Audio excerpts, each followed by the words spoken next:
오늘 말씀은 마태복음 10장 16절에서 25절 선생 같은 제자가 되자라는 말씀을 함께 나누겠습니다. 먼저 본문을 읽어 드리겠습니다.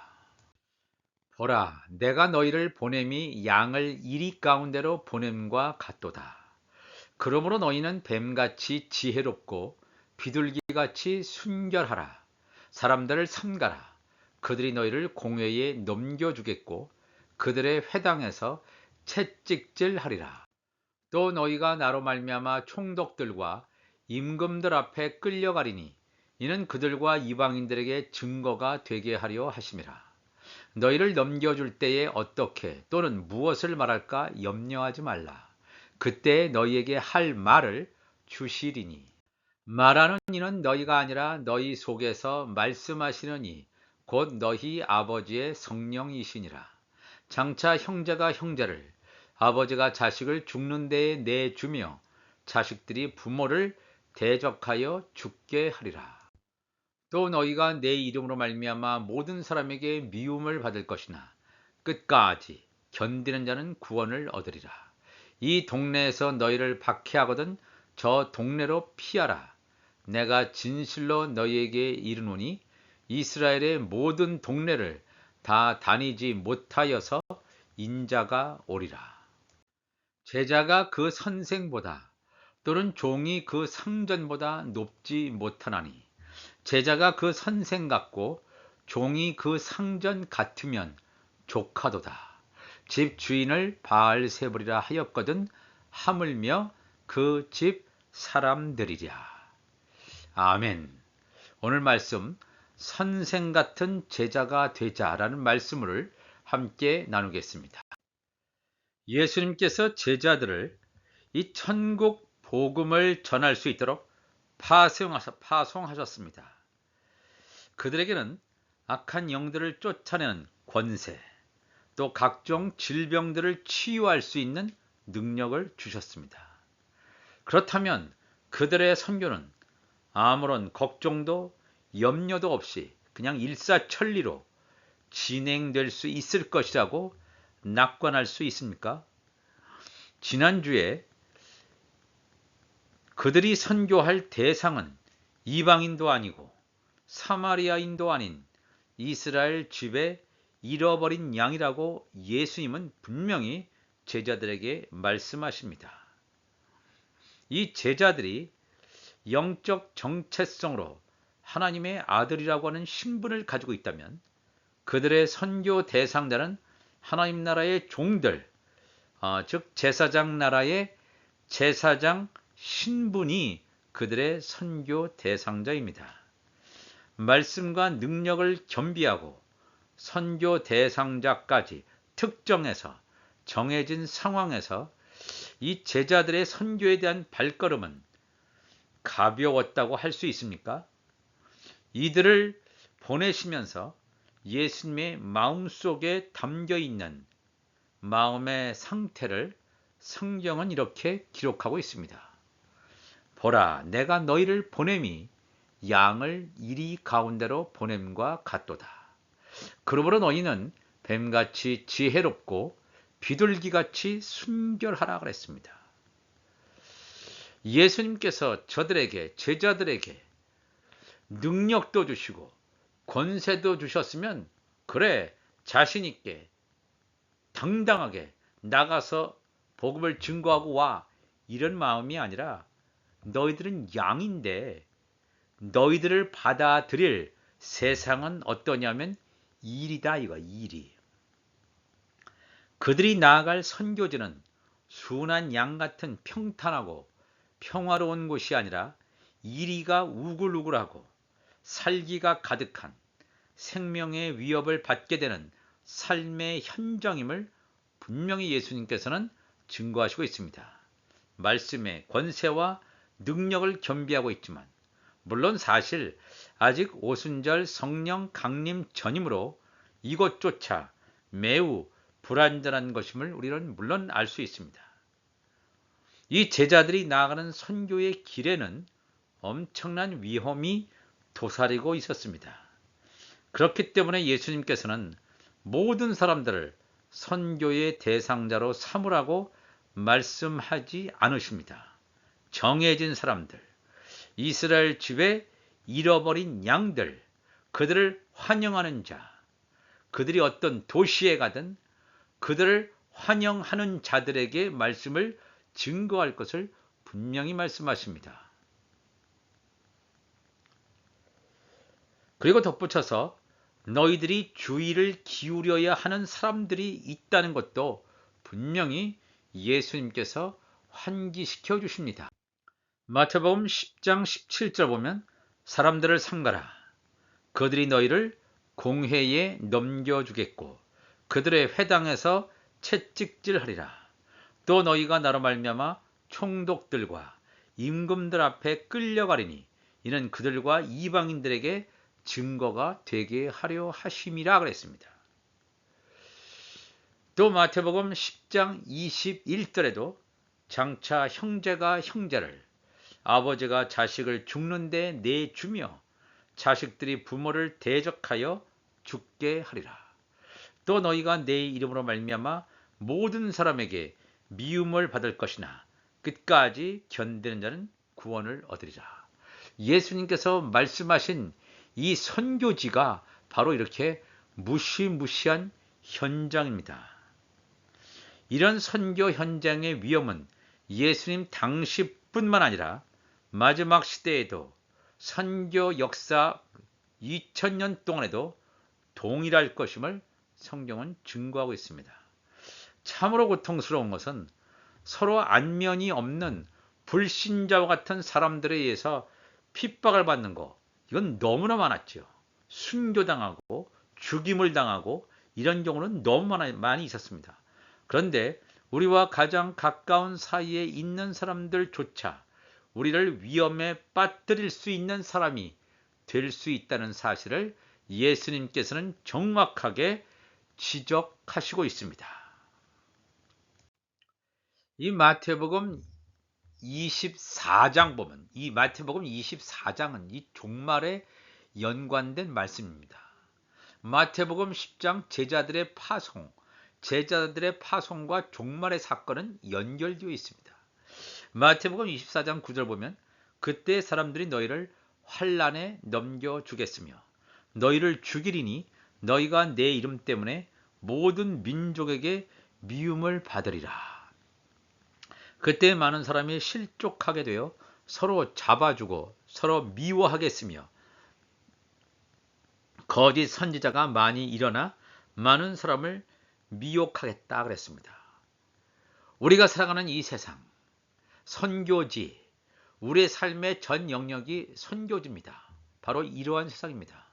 복음을 증거했을 때 핍박이 오고 복음을 증거했을 때 감옥에 가는 이러한 일들이 이 선진국이라고 하는 이 미국 땅에서, 영국 땅에서, 전 세계에서 오늘날 이런 일들이 일어나고 있다는 것을 우리는 분명히 알고 있습니다.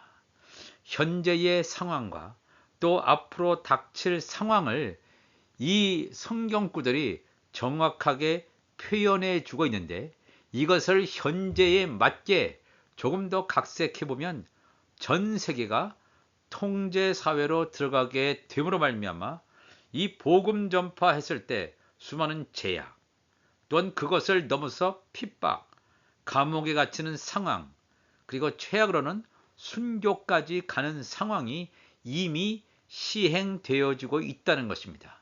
그 강도가 더욱더 강력하게 힘을 발휘하게 될 것이라는 것입니다.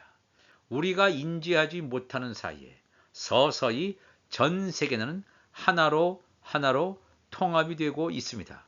정치적으로, 사회적으로, 종교적으로 하나의 사회, 모든 국경이 무너지고 하나의 사회로 매우 급속도로 우리의 자유를 제한하는 통제사회로 진입되고 있음을 우리는 알 수 있습니다.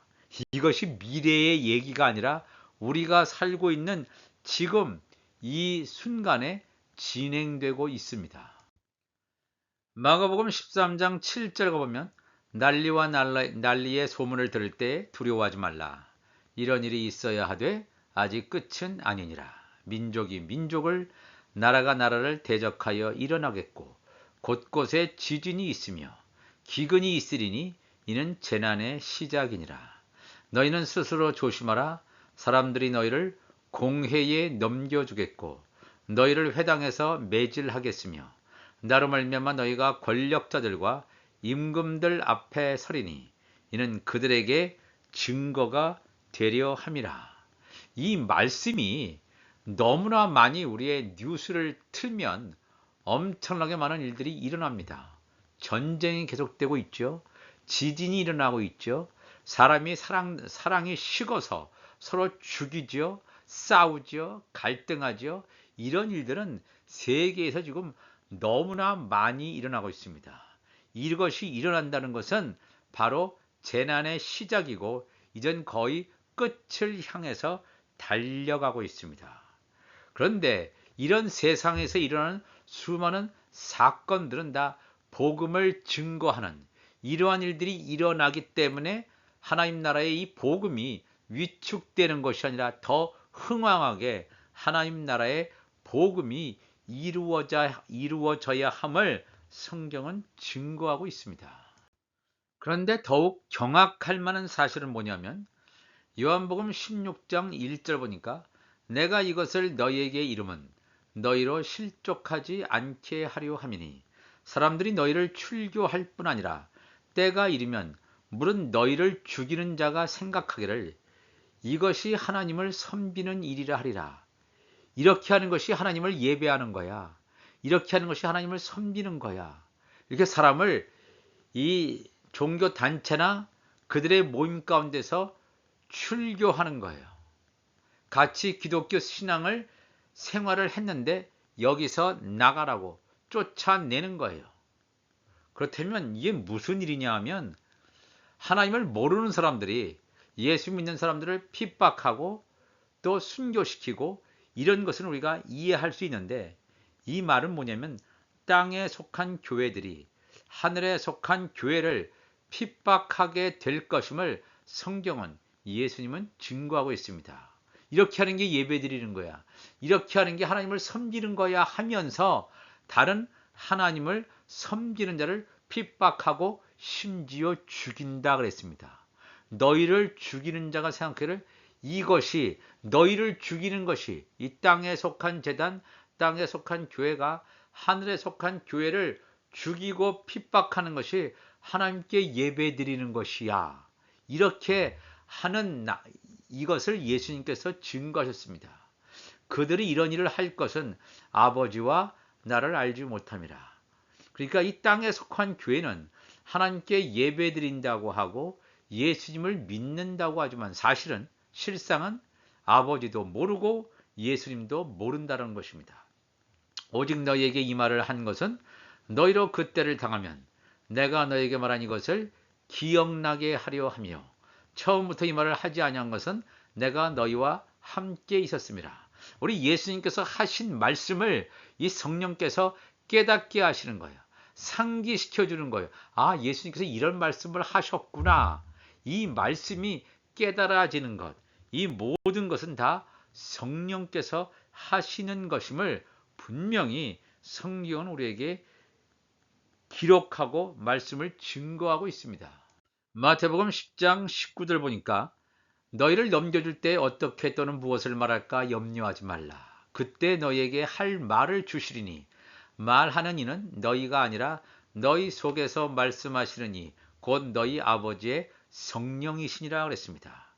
이러한 엄청난 일을 당할 때 과연 이 땅에 속한 교회가 하늘에 속한 교회를 핍박하고 죽이려고 달려드는 이러한 상황 가운데 직면했을 때 우리가 당황하거나 할 필요가 없는 것은 뭐냐면 하늘에 속한 교회라면 그들 안에 무엇이 있냐면 하나님의 말씀이 채워져 있다는 거예요.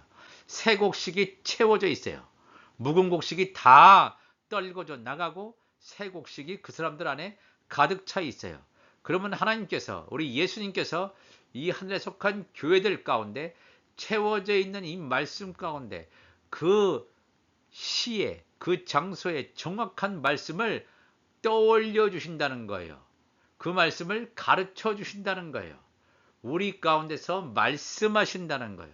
그렇기 때문에 우리가 내가 그때 그러한 일을 당했을 때 무슨 말 해야 될지 이렇게 내가 지레짐작으로 걱정할 필요가 없다라고 하는 것입니다.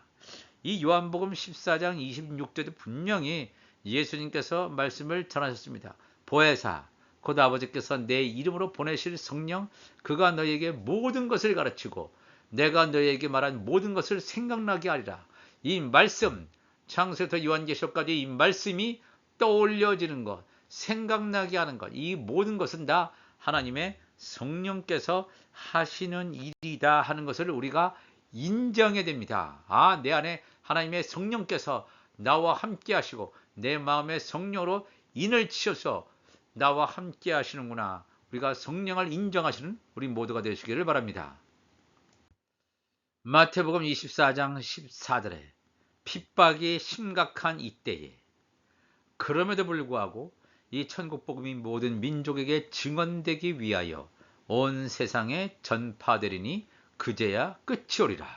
우리가 살고 있는 이 세상은 전 3년 반의 기간, 즉 하나님의 말씀, 이 복음이 천국복음이 전 열방에 퍼져나가는 이때에 살아갑니다. 내가 직접 선교 현장에 가지 않더라도 지금 말씀을 듣는 이러한 유튜브를 통해서라도 열방 80억 인구를 향해서 우리가 말씀을 증거할 수 있습니다. 하나님께서 그들의 마음을 여시면 어떠한 유튜브 살아있는 말씀을 통해서 이 말씀이 저들의 심령과 골수를 찔러 쪼개는 그런 상황 가운데서 죽을 영혼을 살리는 하나님의 역사가 나타나는 줄 분명히 믿습니다. 오늘도 우리가 이 말씀을 통해서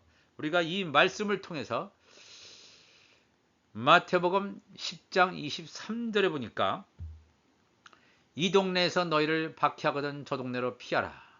내가 진실로 너희에게 이르노니 이스라엘의 모든 동네를 다 다니지 못하여서 인자가 오리라. 제자가 그 선생보다 또는 종이 그 상전보다 높지 못하나니 제자가 그 선생 같고 종이 그 상전 같으면 좋거도다. 집 주인을 바알세불이라 하였거든 하물며 그 집 사람들이랴 그랬습니다. 이 마태복음 10장 23절의 말씀은 참으로 우리가 어려운 구절 중에 하나입니다. 예수님께서 뭐라고 말씀하시냐면 박해를 받거든 피하라. 물론 피하는 것도 하나님의 놀라운 하나의 신의 한 수입니다. 내가 진실로 너에게 이르노니 이스라엘의 모든 동네를 다 다니지 못하여서 인자가 오리라. 즉 예수님께서 재림하시기 전에 이스라엘의 모든 동네를 다 다니지 못할 것이다. 어떻게 보면 이스라엘의 전체라기보다는 야곱의 남은 자, 이스라엘의 남은 자만 구원될 것이라는 그러한 말씀이기도 합니다. 이스라엘의 모든 동네를 다 다녀서 이 복음이 다 증거된다면, 물론 복음이 증거돼도 말씀을 거절하고 말씀을 부인하는 자들이 분명히 있습니다. 그러나 안타깝게도 인자가 오시기 전에 이스라엘의 모든 동네가 다 섭렵되지 않는 상황, 이것을 분명히 증거하고 있습니다. 그러면서 이 하나님의 선택받은 자들, 예수님의 제자들이 능력과 권세를 입었는데 어느 정도까지 성장해야 되는지를 예수님께서 증거하시고 있습니다. 마태복음 10장 24절에 제자가 그 선생보다 또는 종이 그 상전보다 높지 못하나니, 여기서 말하는 이 제자는 예수님의 제자들이죠. 12제자. 이 선생은 예수님이에요. 예수님은 하늘에 속한 교회의 머리시고 이 제자들은 하늘에 속한 교회의 몸이란 말이에요. 이 몸이 머리보다는 높지 못합니다. 제자가 그 선생보다 종이 그 상전보다 높지 못하나니, 만약에 여기서 말씀을 마쳤으면 그래, 우리는 예수님보다 못해. 그렇지만 예수님과 예수님의 지체는 성령 안에서 한 몸이에요. 이 머리와 몸이 뭔가 영적으로 차이가 있다. 그래, 그럴 수 있지. 예수님은 신이시니까. 이렇게 끝나는 문제가 아니란 말입니다. 그렇다면 이 복음이 열방에게 증거될 수가 없어요. 높지 못해요. 그렇지만 예수님께서 뭐라고 말씀하시냐면 마태복음 10장 25절에 제자가 그 선생 같고 종이 그 상전 같으면 족하다 그랬어요. 이 굉장히 중요한 말씀이에요. 제자는 선생보다 못하는 것 당연하다. 선생과 같을 수 없다. 너희들 수준으로 만족하라. 이 말씀이 아니라 제자가 그 선생 같고 종이 그 상전 같으면 족하다. 너희들의 목표는 뭐예요? 나와 같은 예수. 너희들은 작은 예수가 되어야 함을 분명히 예수님께서 말씀해요. 왜냐하면 제자가 그 선생 같지 못하면 또한 종이 상전 같지 못하면 이 하나님의 말씀이 증거될 수가 없기 때문에 그렇습니다. 누가복음 6장 39절에도 분명히 예수님께서 말씀하세요. 또 비유로 말씀하시되 맹인이 맹인을 인도할 수 있느냐? 둘이 다 구덩이에 빠지지 아니하겠느냐? 제자가 그 선생보다 높지 못하라. 무릇 온전하게 된 자는 그 선생과 같으리라. 놀라운 말씀하죠. 제자가 선생보다 높지 못해요. 예수님은 머리고 우리는 몸입니다. 그럼에도 불구하고 온전하게 된 자, 이 말씀을 다 채운 자, 성령의 기름으로 온전하게 채운 자, 우리 안에 하나님의 나라가 온전하게 이루어진 자, 그런 자가 온전하게 된 자예요. 온전하게 된 자는 그 선생과 같다 그랬습니다. 요한복음 13장 16절에도 내가 진실로 진실로 너에게 이르노니 종이 주인보다 크지 못하고 버림을 받은 자가 보낸 자보다 크지 못하리니. 이 말씀은 뭐예요? 우리는 보낸 자가 아니에요. 보내심을 받은 자란 말이에요. 보내심을 받은 자이기 때문에 내가 해야 될 일은 나의 뜻을 이루는 것이 아니라 나를 보내신 분의 뜻을 이루는 것. 이것이 보내심을 받은 자가 해야 될 것입니다. 너희가 이것을 알고 행하면 복이 있으리라. 아, 나는 보낸 자가 아니고 보냄을 받은 자이기 때문에 나의 의가 아니라 나의 마음대로 하는 것이 아니라 나의 의를 십자가에 못 박고 나를 보내신 우리 주님의 그 의를 따라서 주님께서 주신 사명을 따라서 나아가는 것, 이것을 알고 행하는 자에게 복이 있다고 예수님께서 말씀하십니다. 요한복음 15장 19절에도 너희가 세상에 속하였으면 세상이 자기의 것을 사랑할 것이나 너희는 세상에 속한 자가 아니요 도리어 내가 너희를 세상에서 택하였기 때문에 세상이 너희를 미워하느니라. 내가 너희에게 종이 주인보다 더 크지 못하다 한 말을 기억하라. 사람들이 나를 박해하였은즉 너희도 박해할 것이다 그랬습니다. 우리는 주인보다 크지 못해요. 온전한 자는 주인과 같다. 주님이 그렇게 인정해 주신다는 거예요. 우리는 보냄을 받은 자다. 그렇기 때문에 정말 우리가 핍박을 받고 박해를 받는다면 우리가 예수님에게서 발견되어지는 그런 놀라운 성품이 우리에게 있구나. 그렇기 때문에 예수님을 핍박한 것처럼 우리도 핍박하는 것입니다. 내 말을 지켰은즉 너희 말도 지킬 것이다. 왜? 그들의 입에서 나오는 말씀이 하나님의 말씀이기 때문에. 그러나 사람들이 내 이름으로 말미암아 이 모든 일을 너희에게 하르니 이는 나를 보내신 이를 알지 못함이라. 이 땅에 속한 교회는 하나님을 알지 못합니다. 하나님께서 보내신 자 예수 그리스도를 알지 못합니다. 하나님을 알고 예수 그리스도를 안다는 것은 하나님께서 주신 이 말씀, 창세기부터 요한계시록까지 주신 이 말씀, 하나님 나라의 완성, 새하늘과 새 땅의 놀라운 비밀을 깨달아야 되는데 이 말씀을 알지 못한다면 하나님을 아무리 불러도, 예수님을 아무리 불러도 그들은 하나님을 알지 못하는 것입니다. 오늘도 우리가 이 말씀을 깨달아 알면서 이 땅에서 벌어지고 있는 거짓을 진리라고 외치는 이 수많은 자들 앞에서 말씀을 전하게 하시고 핍박을 두려워하지 않고 죽음을 두려워하지 않고 온전히 하나님의 말씀을 온전히 증거함으로 말미암아 이 마지막 때 하나님께서 우리를 부르신 부르심의 사명을 감당하는 우리 모두가 되시기를 주님의 이름으로 축복합니다. 다 같이 기도하시겠습니다. 하나님 아버지 감사합니다. 오늘도 귀한 말씀을 함께 나누었습니다. 그렇습니다. 우리가 이 말씀처럼 우리가 정말로 예수님의 제자된 자로서 선생과 같은 자, 온전한 자가 되는 놀라운 축복을 허락하여 주옵소서. 우리 주님 감사하며 거룩하신 예수님의 이름으로 기도합나이다. 아멘.